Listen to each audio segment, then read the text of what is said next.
After my divorce from my husband was finalized, I moved in with my daughter, Natalie. About 6 months later, something unexpected happened. It was my day off, and I was relaxing at home with Natalie when I got a call from my mother. She told me that my ex-husband and his mother had shown up at my parents' house uninvited. I quickly got dressed and went over there. When I arrived, I found my ex-husband and his mother sitting on the sofa in the living room, waiting for me. I had no clue why they were there. "Why are you here at my parents' house?" I asked. My ex-husband, John, surprised me by saying, "I want you to return the money you owe me. My name is Aaron. I'm a 40-year-old office worker. I was married to John for 14 years, and our daughter, Natalie, was born around the time we got married. She's now in the 8th grade. We were a happy family, and I felt sure that we would always have a loving home together." I met John on a blind date and was instantly drawn to his friendly, kind, and cheerful nature. He liked me too, and we stayed in touch throughout high school. We shared our contact details and started dating. After a few dates, a year later, he proposed and we got married. I loved him deeply and was thrilled when he asked me to marry him. I had a close group of friends from high school, and we always came together for big events. When I told them I was getting married, they were all excited and congratulated me. They all came to our wedding and talked about wanting to get married too. Over time, one by one, all my friends from the group got married, and eventually, everyone in our circle was married.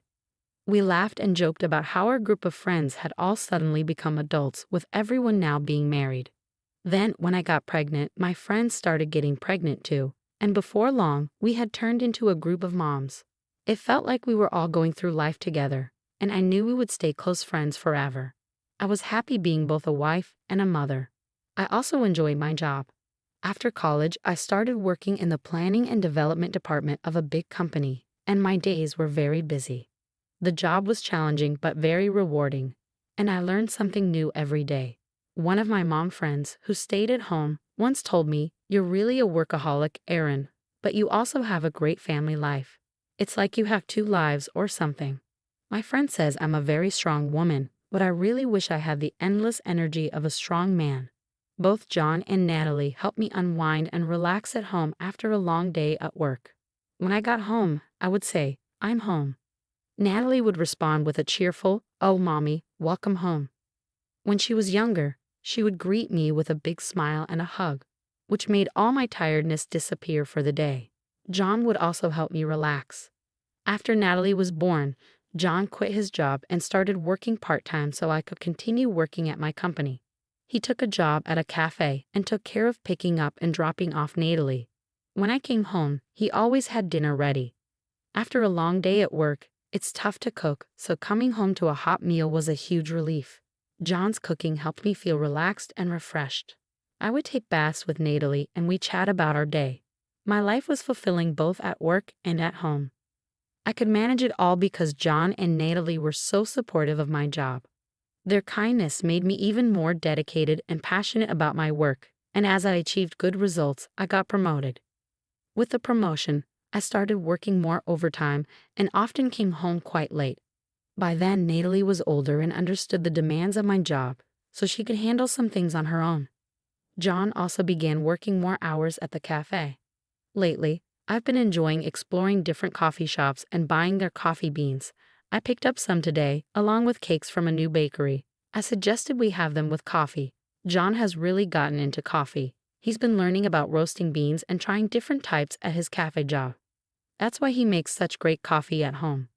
John and Natalie were both very understanding about my dedication to work, but I didn't notice that our family was slowly starting to drift apart. I first realized something was wrong when Natalie came to me with a concern. "What's up? You wanted to talk about something," I asked her. "Well, the other day, when I went to see a movie with friends from school, I saw Dad with another woman," she said. I was shocked. "What?" Natalie continued. "They weren't holding hands or anything, but they seemed a bit close. Lately, I've noticed Dad talking a lot on the phone before you get home. Sometimes he's so focused on his phone that he doesn't really listen to me. He looks happy while on his phone. At first, I thought he was texting or talking to you, but after seeing him with that woman, I'm starting to wonder if he was talking to her instead." Natalie looked really sad as she spoke. She was already in middle school and sensitive to these kinds of issues. so I knew she wouldn't be able to handle this alone. I was also shocked. The thought that John, who I believed always put Natalie first, might be having an affair was heartbreaking. I'm so sorry, sweetie. I didn't realize we were making you feel this way. I've been too focused on work, haven't I? Natalie reassured me. No, it's okay that you work hard, Mom. Don't feel bad about that. I was grateful for her understanding words. Thank you, Natalie. I'll talk to your dad about this. If it turns out he's having an affair, I think I'll have to get a divorce. Is that okay with you? She nodded. I don't like the idea of Dad having an affair. Just knowing that and still being with him would make me feel bad. Seeing Natalie so upset made me realize how much I had neglected my family. I knew I needed to get to the bottom of this issue, especially since Natalie had the courage to bring it up. I hired a private investigator to look into John's possible affair. The results were shocking. John was indeed having an affair, just as Natalie said, and there was photographic evidence to prove it. What stunned me the most was who his affair partner was, Stacy, one of my high school classmates and a member of our mom's group. I was more surprised by this betrayal from a friend I trusted than by John's affair itself. Stacy, a stay-at-home mom and the last to marry in our group, had a young child of her own. Yet she was involved with John and neglecting her own child. When I saw the evidence, I was overwhelmed and couldn't move for a while. If I hadn't been alone in my room, Natalie might have stumbled upon those photos, causing even more turmoil in our family. I wasn't ready to confront John yet, and I definitely couldn't let Natalie see these pictures. I took a deep breath to calm myself down. Then, another friend from the mom's group told me she had changed jobs, which gave me the idea to suggest a get-together. I figured it would be a good chance to see Stacy without her knowing I was aware of the affair. The get-together was planned for 3 weeks later. During that time, I quickly hired a lawyer and began preparing for the divorce. I briefly informed Natalie about what I had discovered and that her dad and I would be getting a divorce. We spent our days off together looking for a new apartment. The day of the get-together finally arrived. I started by asking my friend about her new job, and then we all shared updates about our lives. Stacy still didn't seem to know that I was aware of her secret, and we had a normal conversation. Everyone's working, so it's good that things are changing, Stacy said. I'm just a housewife, so I'm stuck in the same routine. Well, you don't have to work, Stacy, because you have a husband who supports you, one of my friends replied. I do appreciate my husband, but sometimes I feel a little bored, Stacy admitted. It was time to confront her about the affair. So, is that why you're having an affair with other people's husbands? I asked. Stacy and the other friends froze at my comment. Aaron, what do you mean by that? Stacy asked, her face going pale. Well, it seems that Stacy is having an affair with my husband John, I said. What? No way. You must be joking, the other friend said, trying to defend Stacy. Since my friends were protecting her, Stacy took advantage of it. That's right, Aaron. What are you talking about all of a sudden? You must have confused me with someone else, Stacy said, trying to deflect. Oh, really? I replied. Then why don't you all take a look at this? I pulled out the photos from my bag and laid them out on the table. My friends stared at the photos in shock. Oh my gosh, they gasped. Stacy, why? They asked. Stacy, clearly caught off guard by the evidence, covered her mouth with her hand. I'm so shocked. Why did you have an affair with my husband? Stacy seemed to realize there was no way out. I'm really sorry. I happened to walk into the cafe where your husband works. I didn't know he worked there at first, but I started going there regularly. My husband provides for me, but he's been neglecting me since we got married. I was feeling lonely. Stacy started to cry as she spoke, but even though she had her reasons, having an affair is unacceptable, especially with a friend's husband. I remained calm and composed, not letting her tears affect me. I'm sorry to everyone else, but I need to tell Stacy that I'm going to pursue alimony from her, I said. I also sent a certified letter about this to your mailbox today, Stacy. Your husband should have already seen it. Oh no, Stacy said, looking worried. How could he do something so terrible? She asked, still in shock. It's far worse to have an affair with a friend's husband when you're married and have a child of your own. You need to face the consequences and make amends for what you've done, I said. Stacy turned pale and nodded. One of my other friends added, We really can't trust you anymore, Stacy. We left the restaurant, leaving Stacy behind. Now that I had dealt with her, It was time to confront John. I was pretty sure Stacy had already contacted him about what happened. When I got home, John met me at the door, looking panicked. "What have you done?" "I just got a call from Stacy." "Are you really making our affair public?" "How could you be so terrible? You acted like a good husband, but you were cheating on me." "No, that's not." "But Stacy has a family too. How could you expose her like that?" "It's ridiculous." I responded, "It seems people who have affairs think alike. You believe that as long as the other person doesn't find out, it's not a big deal. But what you did was wrong, and it all needs to be revealed as part of your punishment. That's why I'm going to divorce you and seek alimony and child support." With clear evidence of the affair, John couldn't deny what happened and agreed to the divorce. However, he was hesitant about paying alimony and child support. When I hired a strong lawyer and made it clear that I was ready to take the case to court, he finally agreed to pay. So I divorced my ex-husband, sold a house we had been living in, and moved into a new apartment with Natalie. I also pursued alimony from both John and Stacy and received $30,000 from each. Additionally, I secured child support from John. Once everything was settled, Natalie and I started our new life together. The experience was very traumatic for me, but over time, my wounds began to heal. However, about 6 months later, another issue arose. I was relaxing at home with Natalie on my day off when I got a surprising call from my mother. She told me that my ex-husband and ex-mother-in-law had shown up at my parents' house and forced their way in without permission. My father was out, so my mother called me in a hurry. I quickly got ready and went to my parents' house.